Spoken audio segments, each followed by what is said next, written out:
आग जो लाग इस समुद्र में, धुआं न प्रगट होए। की जाने जो जरमुआ की जाके लाई होए। लाई लावन हार की, जाके लाई पर चरे। बलिहारी लावन हार की, छप्पर बाँचे घर चरे। ये बीजक की साखियाँ हैं। आग जो लाग समुद्र में, धुआं न प्रगट होए। समुद्र में आग लग गई, समुद्र में से धुआं कैसे प्रकट होगा? लकड़ी जले, कंडा जले, कपड़ा जले, घर द्वार जले तो धुआं प्रकट हो। समुद्र में से धुआं कैसे प्रकट हो? आग जो लाग समुद्र में, धुआं न प्रकट होए। उस आग को कौन जानेगा? कि जाने जो जरमुआ, वह जानेगा जो जल के मर गया है। कि जाके लाई होए, जो उस आग को ला करके लगाया वो जानेगा। लाई लावन हार की, ये आग लाई हुई लावन हार की है। जाकी लाई पर जरे, उसकी लाई, लाई नाम लो भी होता है और लाई नाम लाना। जिसके लाने से पर जल गए, पर पंख जल गए, उड़ना बंद हो गया। बलिहारी लावन हार की, लाने वाले की प्रशंसा है, निछावर है उसके ऊपर। छप्पर बाँचे घर जरे, घर जल गया और छप्पर बच गए। ये साहब का माइंड कैसा था?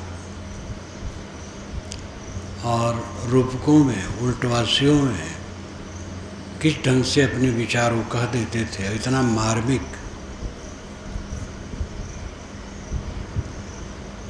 हमारा हृदय समुद्र है। समुद्र अथाह, था तो कहीं है लेकिन बहुत गहरा, था लेना मुश्किल। और उसकी तरंगे अनंत। हमारा हृदय अथाह सागर है वासनाओं का, और उसमें बहुत तरंगे हैं।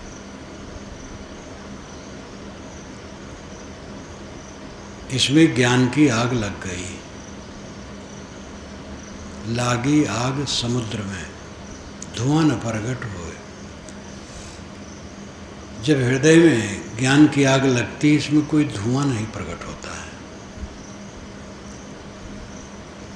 इस आग को वो जानता है जो उसमें जल के मर गया। कि जाने जो जरमुआ, इस हृदय के सागर में लगी हुई आत्मज्ञान की आग वो समझेगा जो उसमें जल के मर गया है। कि जाकी लाई होए, जिस सद्गुरु ने उसको लगाया उस आग को, वो जानता है, क्योंकि वो पहले जन्म हुआ है। लाई लावन हार की, ये आग लाने वाले की है, सद्गुरु की है। जाकी लाई पर जरे, जिसकी आग से, जिसके ज्ञान की आग से राग द्वेष के पंख मन के जल जाते हैं। राग द्वेष के पंख से ही उड़ता है विषयों में, और राग द्वेष के पंख जल गए। बलिहारी लावन हार की, ऐसे सद्गुरु जो आत्मज्ञान की आग साधक के हृदय में लगाए हैं, साधक उनके लिए समर्पित हो जाता है। बलिहारी लावनहार की छप्पर बाँचे घर चले, छप्पर बच गए घर जल गया। तब घर क्या होता है? दीवार होती है और उस पर छप्पर होते हैं, छप्पर ही जलते हैं, दीवार तो मिट्टी की क्या जलेगी? साहब कहते नहीं, घर जल गए छप्पर बच गए। घर है अहंता ममता, वो जल गए। छप्पर का अर्थ है छाके ऊपर, 5 ज्ञानेंद्रिय और छठा मन, इसके ऊपर जीवात्मा है, वो बच गया। जब अहंता ममता का घर जल गया तब जीवात्मा बच गया। और ये बीजक के अन्य जगह से भी ये बात कसी हुई है। छठे माह दरसो पावे, छठे में वो दर्शन पाता, छठा यानी मन में। छठे माँ सब गैल बेगोई, मन में सब खो गए। तो छठा मन है। भारतीय परंपरा के सभी संप्रदाय 5 ज्ञानेंद्रिय और छठा मन कहते हैं। बौद्ध लोग षडायतन कहते हैं। षडायतन, षडायतन, खड़ायतन, मूर्धन्य से षट बनता है। षडायतन, खड़ायतन, छा आयतन, छा घेरे, छा इंद्रियां, आँख, नाक, कान, जीभ, चाम, मन, वो एक साथ षडायतन कहते हैं। बाकी लोग 5 ज्ञानेंद्रिय छठा मन कहते हैं। ये अपने कहने का तरीका है, कोई फर्क नहीं, ये संप्रदाय नहीं है। आँख, नाक, कान, जीभ, चाम, ये कोई संप्रदाय की चीज़ नहीं है। ये आपके देह में प्रत्यक्ष है। और मन भी कोई सांप्रदायिक चीज़ नहीं है, मन आपके पास है। 5 ज्ञानेंद्रियों से जो ग्रहण करते हैं वही मन बनता है। और मन में सारे संस्कार संग्रहित रहते हैं। तो छप्पर, छा के पर, परे, 5 ज्ञानेंद्रिय, छठा मन, इससे परे जीवात्मा है। जो इन ज्ञानेंद्रियों से काम लेता है और मन से काम लेता है, वो बच गया। हम और आप जीवात्मा हैं। जीव है, आत्मा है कि चेतन है, रूह है, सोल है, ब्रह्म है, परमात्मा है, जो को जो बोलने वाला है, जानने वाला है, साक्षी है, वह आपका स्वरूप है। वो बच गया। कब बचा? जब अहंता ममता का घर जल गया। लागी आग समुद्र में, समुद्र में आग लग गई, हृदय में आग लग गई, धुआं नहीं प्रकट होता है। जिसके हृदय में ज्ञान की आग लग जाती है, धुआं कहाँ निकलता है? कौन जाने कि उसके हृदय में ज्ञान की आग लगी है? इसीलिए अच्छे अच्छे संतों को लोग नहीं जाने, उनकी निंदा की है, बुराई की है, उनके विरोध में गंदी गंदी पुस्तकें लिखे हैं और उनको जितना बन सका तकलीफ देने के चक्कर में पड़े हैं। लेकिन वह किसी को तकलीफ नहीं दिए। वे अपने विरोधी को भी कटु नहीं कहे, वे अपने विरोधी का भी अहित नहीं सोचे, क्योंकि उस हृदय से किसी के लिए द्वेष नहीं हो सकता। जिसके हृदय में ज्ञान की आग लग गई और समुद्र जल गया तो बैर कहाँ से निकलेगा? हृदय के सारे विकार भस्म हो गए तो वहाँ से बैर, विरोध, घृणा, ईर्ष्या, द्वेष, छल, कपट, झगड़ा, लड़ाई ये कैसे निकल सकते? है ही नहीं उसमें, कहाँ से निकलेंगे?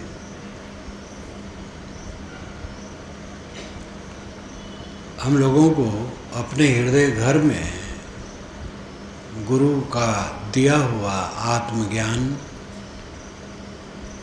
और उसकी आग जलाना चाहिए। गुरु निर्देश करते हैं, देते नहीं हैं। गुरु अपने हृदय से निकाल करके शिष्य के हृदय में कुछ डालते नहीं हैं। वो कहते हैं जो मैं हूँ वही तू है, मैं निष्काम हूँ तो भी निष्काम हो जा।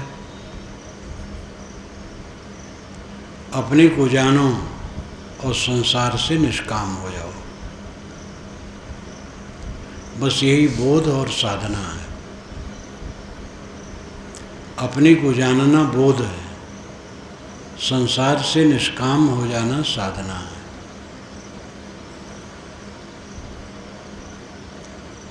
निष्काम हो जाएंगे तो काम कैसे करेंगे? निष्काम होकर काम करना है। इसके विषय में कई बार उदाहरण भी दिया जाता है, वेदों का, कबीरवाणी का, अन्य संतों का, उपनिषदों का। जितने साधक हुए हैं वो सब इसका अनुभव किए हैं कि निष्काम होना है और काम करना है। कल्पना कर लो कि सभी मनुष्य साधक हो जाएं, तो क्या खाना नहीं चाहिए?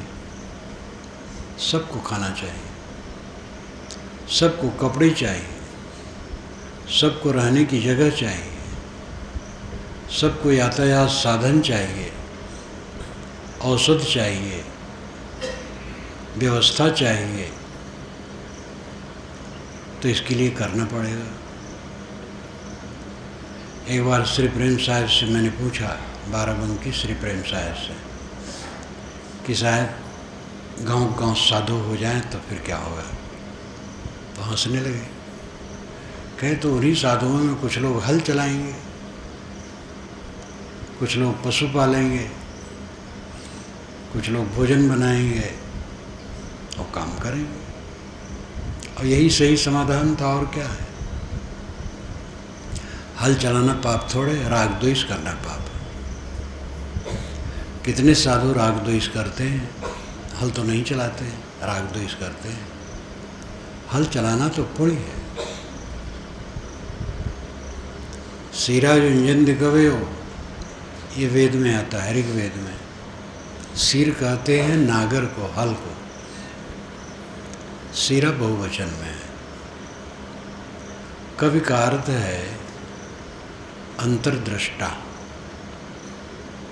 हिंदी में कवि का अर्थ है कविता बनाने वाला, कविता गाने वाला। लेकिन आध्यात्मिक संस्कृत साहित्य में, संस्कृत धर्मशास्त्र में, संस्कृत भाषा के धर्मशास्त्र में कवि का अर्थ होता है जिसने आर पार देख लिया है, जिसकी दृष्टि में अब भ्रम नहीं रह गया है। सारा संसार कूड़ा कचरा दिखता है, असार, सिमल का रोवाटा, कहीं उसको स्पृहा नहीं, आर पार देखने लेने वाला।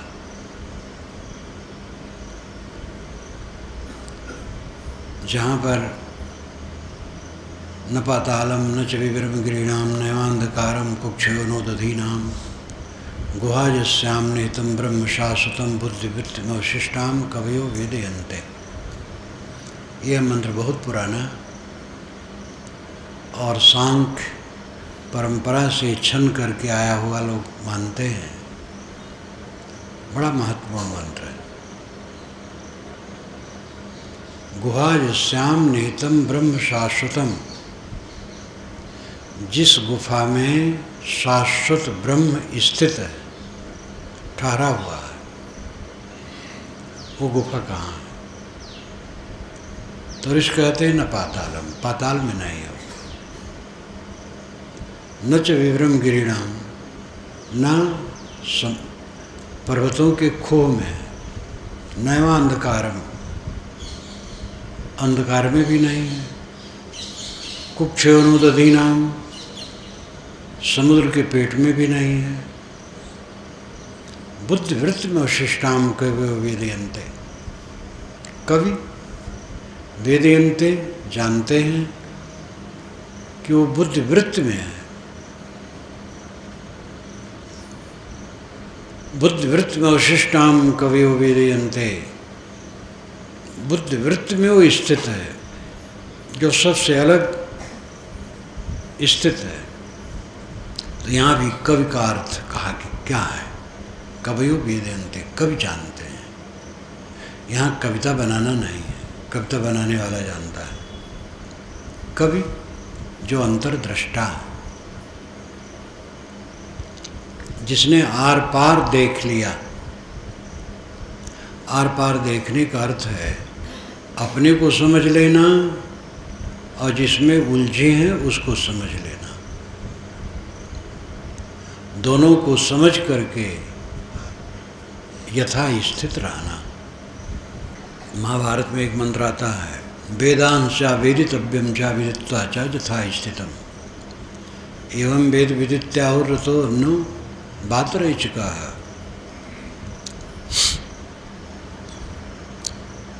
वेदांशा, वेदों को, वेदितव्यम चा, वेदों से जानने योग को, विदित्वा चा यथा स्थितम, और जान करके यथा स्थित हो गया है। वेदों को, वेद से जानने योग्य आत्मा को जान करके अपने आत्मा में विश्राम पा गया है। एवं वेद विदित्याहुर, उसी को वेद ज्ञाता कहा जाता है। अन्य बात रही चुका है। दूसरे जो वेद पाठी हैं वे तो भर भर वायु खोलते हैं। बड़ा मजाक है और बड़ा बेदाग है। अन्य वात रेचिका, वात वायु, रेचिका खोलना, छोड़ना।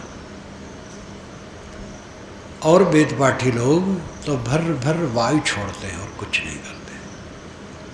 वेद पाठ करते करते बुढ़ा गए, राग द्वेष नहीं छूटा, आत्मा को नहीं जाना। हरिद्वार में एक बहुत बड़े विद्वान और साधक भी, तपस्वी भी, बढ़िया सन्यासी को किताब पूछते मैंने देखा। 86 की बात है।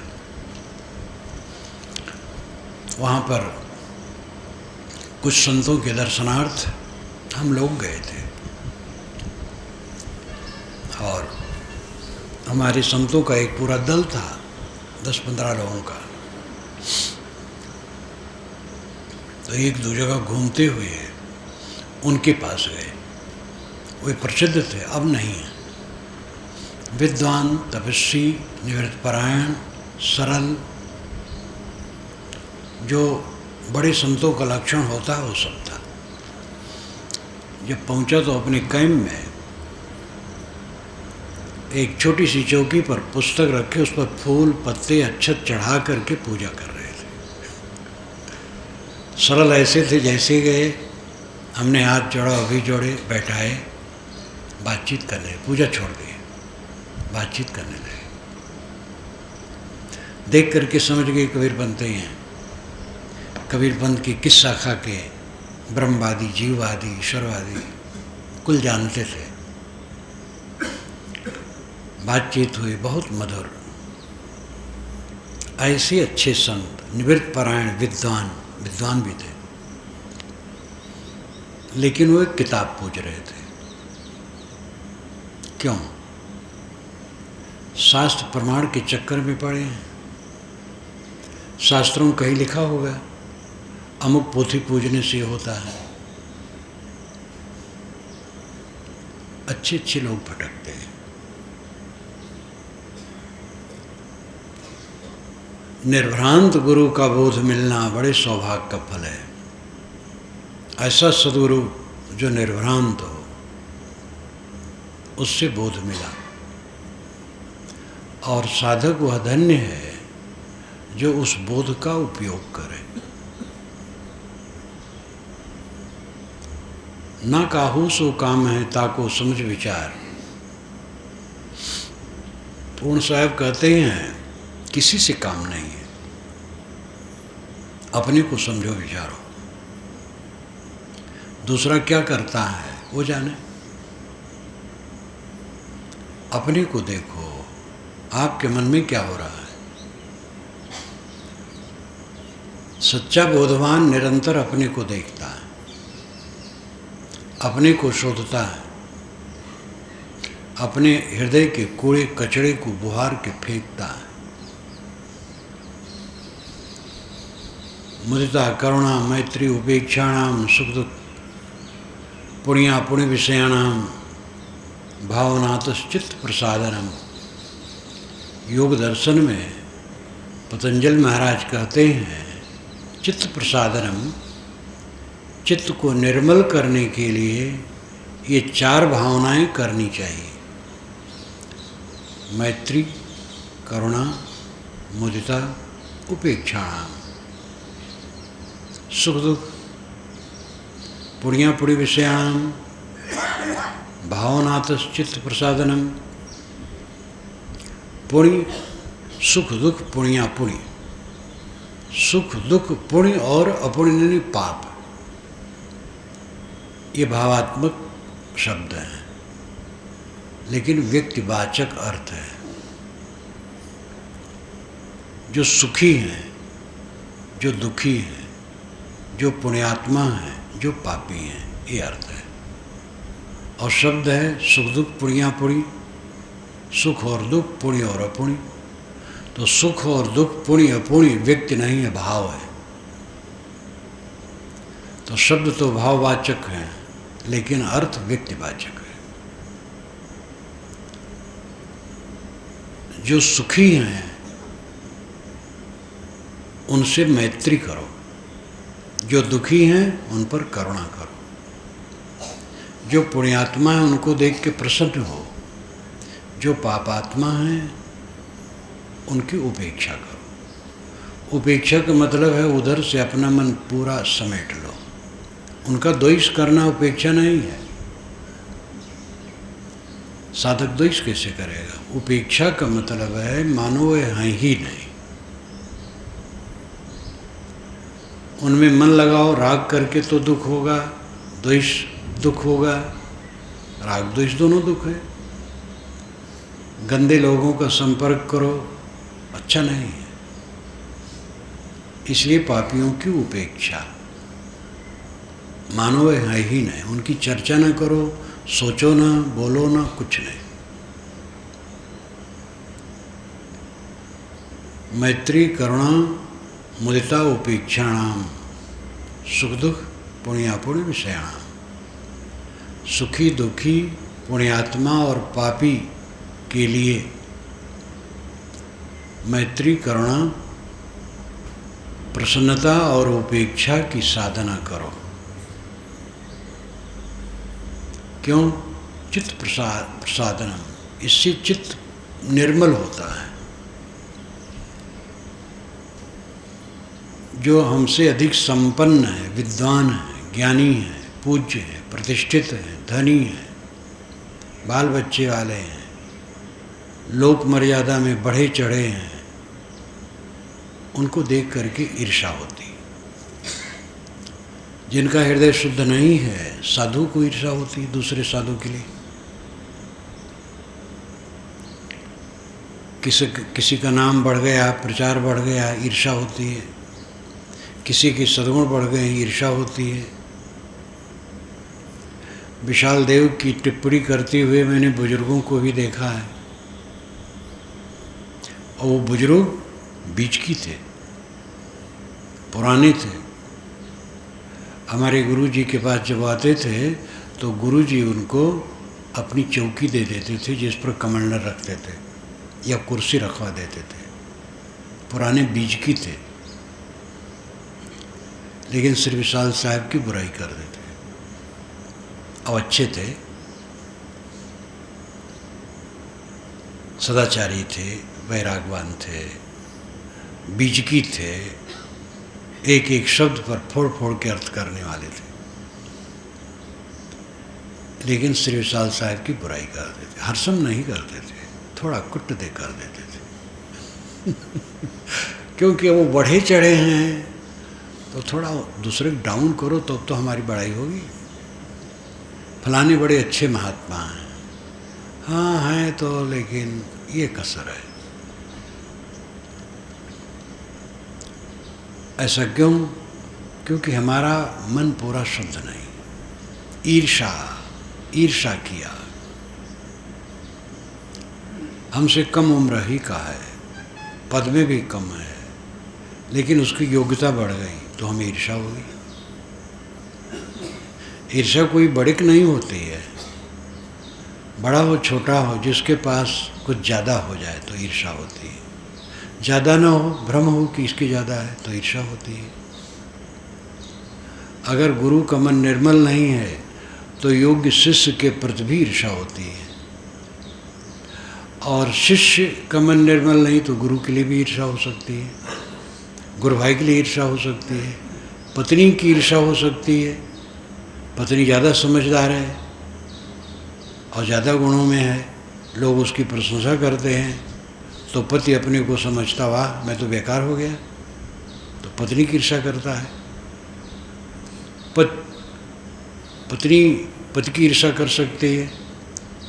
ईर्षा कोई अमुक के लिए नहीं है, ईर्षा हमारे मन का विकार है, और जहाँ हम समझते हैं अगला बढ़ रहा है तो ईर्षा की आग हमारे हृदय में लगती है। देखो अपने मन को, ईर्षा आई कि नहीं? ईर्षा आई तो अभी शुद्ध नहीं हो। किसी के लिए ईर्षा ना हो। अपने पुत्र के लिए ईर्षा हो जाती है, जबकि सही गुरु और सही शिष्य अपने पुत्र और शिष्य को बढ़ा चढ़ा देख करके खुश होता है। लेकिन मन ठीक नहीं है तो शिष्य की बढ़ाई देख करके भी ईर्षा, पुत्र की बढ़ाई देख करके ईर्षा। ईर्षा की कोई जाति नहीं है, और ईर्षा किसी व्यक्ति के लिए नहीं है। ईर्षा अपने मन का मल है। जितना हमें भोग और स्वामित्व की इच्छा होती है, उतनी हमारी ईर्षा प्रबल होती है।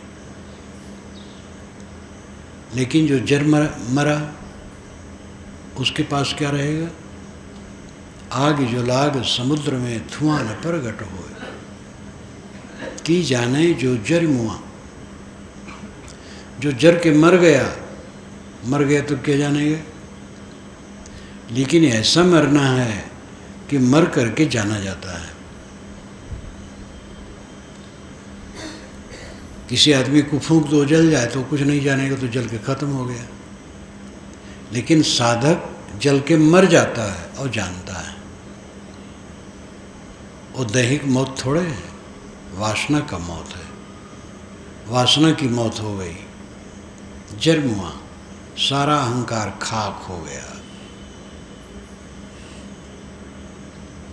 ऐसा साधक अत्यंत निर्मानी हो जाता है। अहंकार कहाँ रहे? कुछ अपना है ही नहीं तो किसका अहंकार?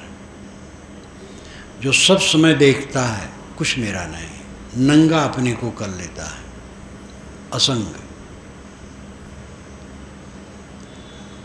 परत पर परत निकाल करके फेंक देता है। चाम, मांस, नस, हाड़, विचार से सब अलग करो तो क्या रहेगा? कुछ रह जाएगा? जो जानने वाला है वो रह जाएगा।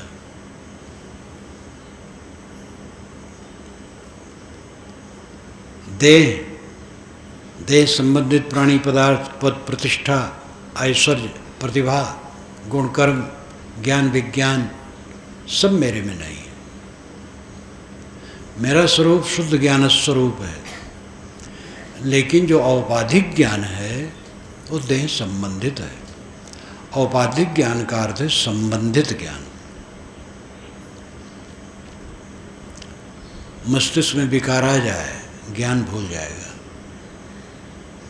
33 भाषाओं का ज्ञाता राहुल सांकृत्यायन, देश विदेश में जा करके पढ़ने पढ़ाने वाला, जब मस्तिष्क में विकृत आई तो कुछ नहीं जानता था। दिल्ली में बीमार पड़ा था, उसका मित्र गया तो मित्र के हाथ को पकड़ करके कहा कांपते हुए, क्या मैं पढ़ा लिखा आदमी हूँ?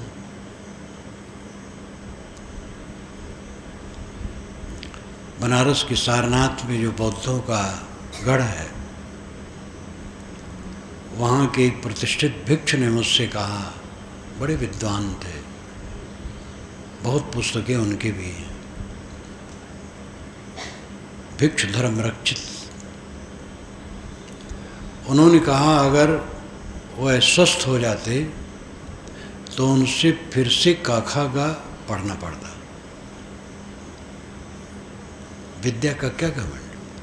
शरीर बड़ा बलवान है, ढील होके बिस्तर पर पड़ जाता, उठना बैठना मुश्किल हो जाता है। कहते गामा पहलवान जो 2 कारों को एक साथ रोक लेता था, अंतिम में अपना हाथ नहीं उठा पाता था। सारा ऐश्वर्य मिट्टी।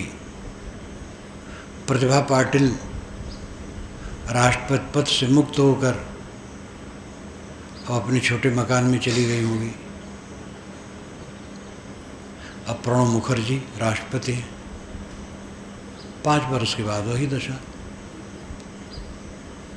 अगर जीवन रह जाए तो।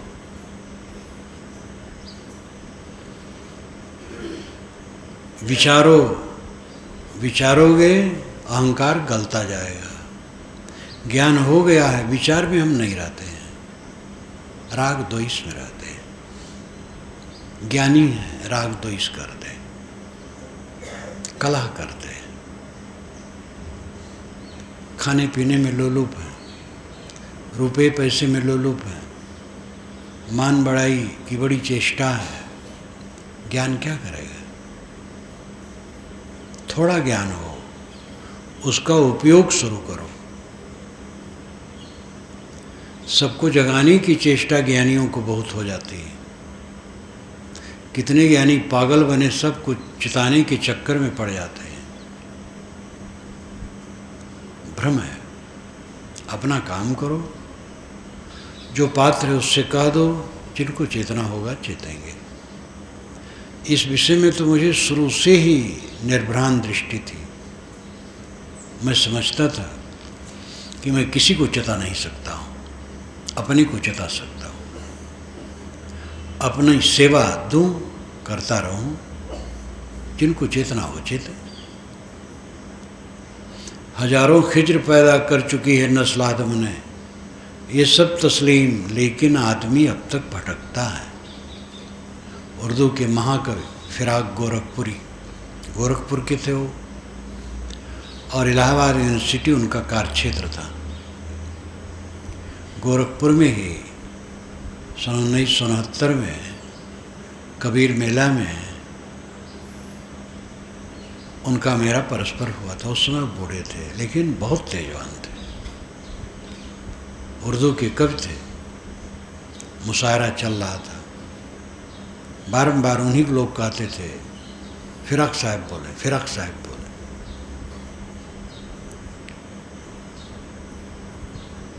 फिराक साहब के वचन है, हजारों खिज्र पैदा कर चुकी है नस्ल आदम ने, आदम की नस्ल ने, मानवीय परंपरा ने हजारों उपदेष्टा पैदा करे। खिज्र नाम उपदेष्टा, हजारों उपदेष्टा पैदा कर दिए। ये सब तस्लीम, ये मैं स्वीकारता हूँ, लेकिन आदमी अब तक भटकता है। अभी भी आदमी भटक रहा है। भटकने मतलब क्या है? चलना फिरना भटकना नहीं। भटकने का मतलब है दिग्भ्रमित रहना, अशांत रहना, सुख खोजना। सुख खोजना भटकना है, परमात्मा और मोक्ष खोजना भटकना है। जो समझ गया आत्मा परमात्मा है, वासना त्याग दिया, मोक्ष है। खोजना कहाँ? बाहर कहाँ खोजना? अच्छे अच्छे विद्वान भटक रहे हैं। बड़े बड़े धनपति हाय हाय करके मर जाते हैं। इसलिए ज्ञानियों की ये सनक कि मैं सबको बदल दूंगा, भ्रम है, भावुकता है। स्वामी विवेकानंद ने अमेरिका से पत्र लिखा अपने शिष्यों को, अरे बच्चों टूट पड़ो पूरे भारत पर, बदल दो। भावुक हृदय था। लेकिन जब समझ में आया कि कुछ नहीं, बकवास है, ध्यान करो, अपना कल्याण करो। भावुक हृदय था, इसलिए काम भी उन्होंने इतना ज़्यादा किया। विवेक भी था और समझ में आता था कुछ नहीं, सब बकवास है, कौन मानता है। अमेरिका से जब आए तो पंजाब की तरह लोग बुलाए, पंजाब की तरफ, हरियाणा पंजाब गए तो उन्होंने अपने शिष्यों को पत्र लिखा और उनके साथ में विदेशी लोग भी थे। तो कहा देखो ये लोग मुझे बुलाते हैं और चलते समय किराया भी नहीं देते। इनको सोचना चाहिए कि स्वामी जी आखिर कोई सेठ साहूकार हैं और विदेशी भक्तों के सामने हाथ पसारना अच्छा नहीं लगता है। और उनके साथ विदेशी लोग थे तो उनसे कहें लाओ भाई किराया लाओ, तो बड़ा अस्वाभाविक रहा। और बुलाने वाले समझते नहीं हैं, ये किराया नहीं देते। दिन जितना बीता दुनिया समझ में आई। जब स्वामी विवेकानंद पहली बार आए अमेरिका से, अखबार में छपा पड़ला हुआ, लंका में स्वागत हुआ, दक्षिणी भारत में स्वागत हुआ, उनका रथ पकड़ करके रईस लोग भी खींचे। बंगाल में कलकत्ता में आए, वहाँ भी बड़ा स्वागत हुआ। स्वागत के बाद कोई पूछने वाला नहीं था। मठ में बैठे, मठ भी उसमें छोटा, उन्होंने बेलूर मठ खरीदा जो गंगा के पश्चिम साइड में है। और बहुत बड़ी ज़मीन थी, वहाँ नौका लोग लगाते थे केवट ओट, और ज़मीन थी जिसकी उससे खरीदी गई। एक छोटा सा बनाए, बैठे। लोग सत्संग के लिए नहीं आते थे, सुनने नहीं आते थे। दुर्गा भक्त लोग व्यंग करते थे, अरे ये तो आत्मज्ञानी बने बैठे, स्वयं ब्रह्म बने बैठे हैं।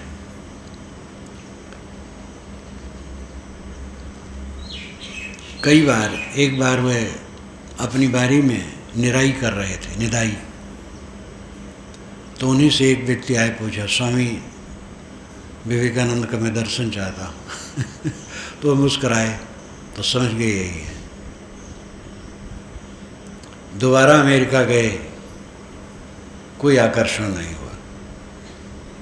जब दोबारा लौट करके आए, बम्बई उतरे जहाज़ से, जल जहाज़ से, और वहाँ से ट्रेन से कलकत्ता गए।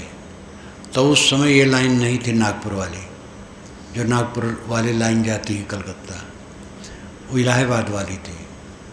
तो वे इलाहाबाद होते हुए गए, हावड़ा पहुँचे शाम को अकेला। तांगा पर बैठ करके बेलूर मठ पहुँचे। तांगा से उतरे, इतने में घंटी लगी। वही शाम का टाइम था, भोजन का। उत्साही थे, भावुक थे, चार दीवारी पर चढ़ करके कूद गए अंदर। पहले दरवान जा करके अंदर में कहा, एक बाबूजी आए हैं। वैसे पहने ओढ़े थे वो, एक बाबूजी आए हैं। तो लोग सोचे चलो भाई देखो कौन है। इतने वो कूद करके अंदर आ गए। लोग हंस रहे, स्वामी जी आ गए, स्वामी जी आ गए। उन्होंने कहा, भाई मैं सोचा घंटी लगी है, तुम लोग खिचड़ी खा लोगे, मुझे नहीं मिलेगी, इसलिए कूद आया। विनोदी थे। कोई कहीं नहीं मिला, दोबारा आए कोई नहीं आया आदर करने के लिए। ये संसार है। कहाँ लोग समझ पाते हैं। अपने को समझाने के चक्कर में न पड़ो मैं कुछ हूँ, जर मरो की जाने जो जर मुआ, जिसकी हिम्मत हो जर मरे। घबराओ ना। वेद में, अथर्व वेद में आता है, ऐ गृहस्थों, कोई है जो अपना लड़का मरने के लिए दे दे? लोग कहते हैं वेदों में वैराग नहीं। सचमुच में उसमें प्रवाह ज़्यादा यही है कि हे अग्नि, हे मरुत, हे वरुण, हे शनि, हे इंद्र, हमें घोड़े दो, गायें दो, मोटी सड़कें दो, रथ दो, सुंदरी पत्नी दो, 10 बच्चे दो। 10 बच्चे, 1-2 नहीं। उस समय 10 बच्चे की कामना थी, बच्ची की नहीं, लड़के। युद्ध करना पड़ता था तो लड़कों की ज़्यादा ज़रूरत थी। यही सब मांगा गया वेदों में बार-बार। लेकिन इतना बड़ा सागर, चारों वेद, उसमें वैराग है ही नहीं। ये एकांगी चिंतन है। अथर्व वेद का ऋषि कहता है, गृहस्थों, तुम्हारे पास कोई लड़का मरने को तैयार है? अगर मरने को तैयार हो तो मुझे दो। तो मरने को तैयार होने क्या? अहंकार मार देना, गुरु की शरण में समर्पित हो जाना, दुनिया से मर गया। हम लोगों का कपड़ा ये मृत वेश है, कफन है, इसलिए हम लोगों को मर जाना चाहिए, अहंकार शून्य हो जाना चाहिए। आग जो लाग समुद्र में धुआं न प्रगट होए, साधक के हृदय सागर में ज्ञान की आग लगी, उसमें धुआं नहीं प्रकट होता है। की जाने जो जर मुआ, उस आग में जो जल के मर गया वही जानता है। आत्मज्ञान की आग लगी और सब खाक हो गया, कुछ अपना नहीं, एक तृण अपना नहीं है। कोई मेरा नहीं है, कुछ मेरा नहीं है, मैं किसी का नहीं हूँ, यही सच्चाई है। व्यवहार है, आप मेरे हैं, मैं आपका हूँ। ये सब वस्तुएं मेरी हैं व्यवहार करने के लिए, थोड़े समय के लिए। ये व्यवहार है। और परमार्थ क्या है, सत्यता क्या है? मेरा कुछ नहीं है, मेरा कोई नहीं है। जीव का केवल जीव है और कोई नहीं है। ये जान गए, जान लेने से काम नहीं बनेगा। इस दशा में टिकें, ऐसा मन बनाना। सावधान रहें, प्रपंच वार्ता मत करो, राजनीतिक चर्चा में अपने को न डुबाओ, राग द्वेष की बात न करो, किसी बुराई की चर्चा न करो, अपना काम करो।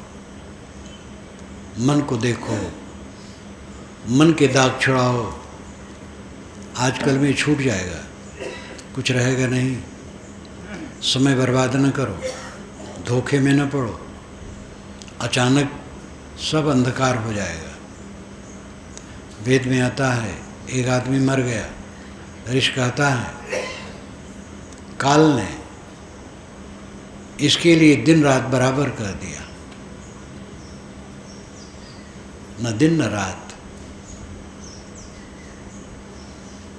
और ये घड़ी बहुत जल्दी आ जाएगी। समय बर्बाद न करो, असावधान न हो, डट पड़ो अपने पर। आशा त्याग के हो निराशा, काहे कबीर तब देख तमाशा। सारी कामनाओं को छोड़ करके निष्काम हो जाओ तब देखो तमाशा, क्या पूछना। आनंद कंद, कोई कमी नहीं रहेगी। भोजन मिलेगा, कपड़े मिलेंगे, सोने की जगह मिलेगी। जहाँ रहो सेवा करो और निर्विकार रहो, निर्मल रहो। मैंने बीच में कहा था मैत्री करुणा मुक्ता उपेक्षा। सुखियों को देख करके, संपन्नों को देख करके मैत्री करो तो ईर्ष्या नहीं होगी,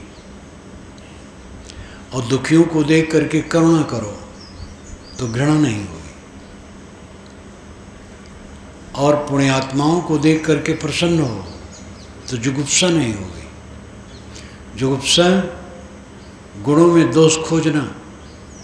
पुण्यात्मा है, पवित्र आत्मा है, असूया नहीं होगी। जुगुप्सा तो घृणक कहते हैं, असूया नहीं होगी। असूया नाम गुणों में दोष खोजना।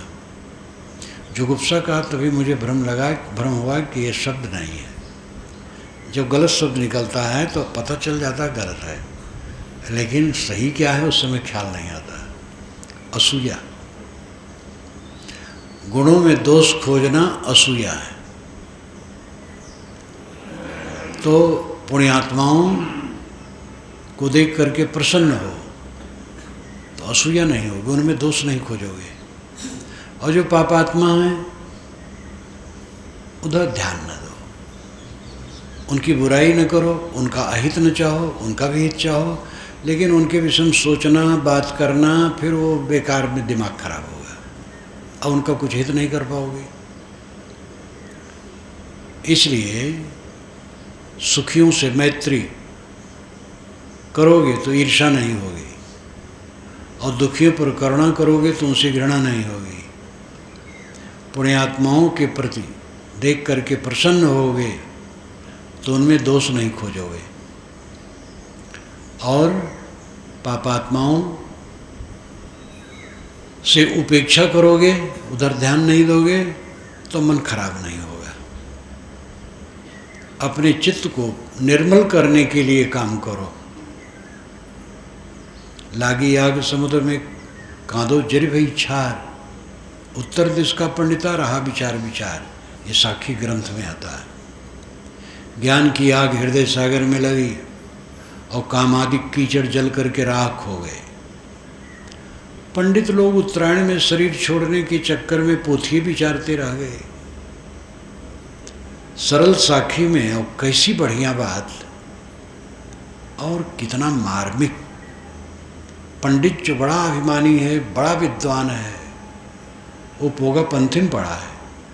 कबीर कहते अनपढ़ गंवार, झुग्गी झोपड़ी में पाले गए जुलाहे यहाँ। और वो ऐसी बात कहता है, ऐसी बात जानता है कि पंडित टगर टगर ताकता रह जाता है। उत्तरायण में शरीर छोड़ करके मोक्ष होगा। भीष्म पितामह बाणसैया पर पड़े रह गए जब तक उत्तरायण नहीं आया है। कहानी वहाँ भी मैंने समीक्षा लिखी है। ये बात वैदिक है, उपनिषदों में भी है। उत्तरायण का मतलब होता है उत्तर अयन, उत्तर का रास्ता। सूरज जब दक्षिणायन होता है, वो 6 महीने में अगर शरीर छूटेगा तो मोक्ष नहीं होगा। जब उत्तरायण होगा तब मोक्ष होगा। तो सूरज है ज्ञान, दक्षिणायन है कच्चापन, उत्तरायण है परिपक्वता। जब ज्ञान परिपक्व की स्थिति में जाएगा तब मोक्ष होगा। कच्चे ज्ञान में मोक्ष नहीं होगा, ये अर्थ है। उपनिषद सौरभ में भी इसकी व्याख्या की गई है और वेदांतियों ने स्वीकारा है। लेकिन जहाँ खाली पोथी प्रमाण के चक्कर में हैं, बड़े बड़े पंडित भटकते हैं। तो साखी ग्रंथ की ये साखी है, बीजक से अलग। लागी आग समुद्र में, कांदो जरिभई छार। हृदय सागर में ज्ञान की आग लगी और कामादिक कीचड़ जल करके राख हो गए, कल्याण हो गया। लेकिन उत्तर दिश का पंडिता, कालिक तरीका भी कितना चुटीला है।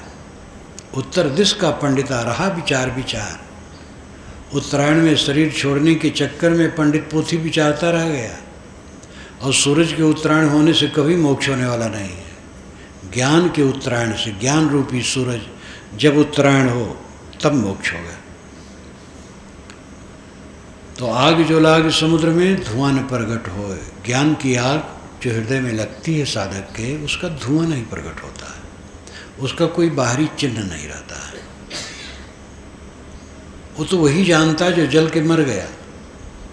सारा अहंकार शून्य, देह में रहते रहते विदेह की जाकी लाई होए।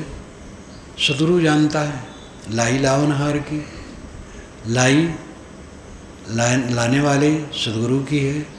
उसके लाने से पर जल गए, राग द्वेष के पंख जल गए, उड़ना बंद हो गया प्रपंच में। बलिहारी लावनहार की ऐसे सदगुरु की प्रशंसा है।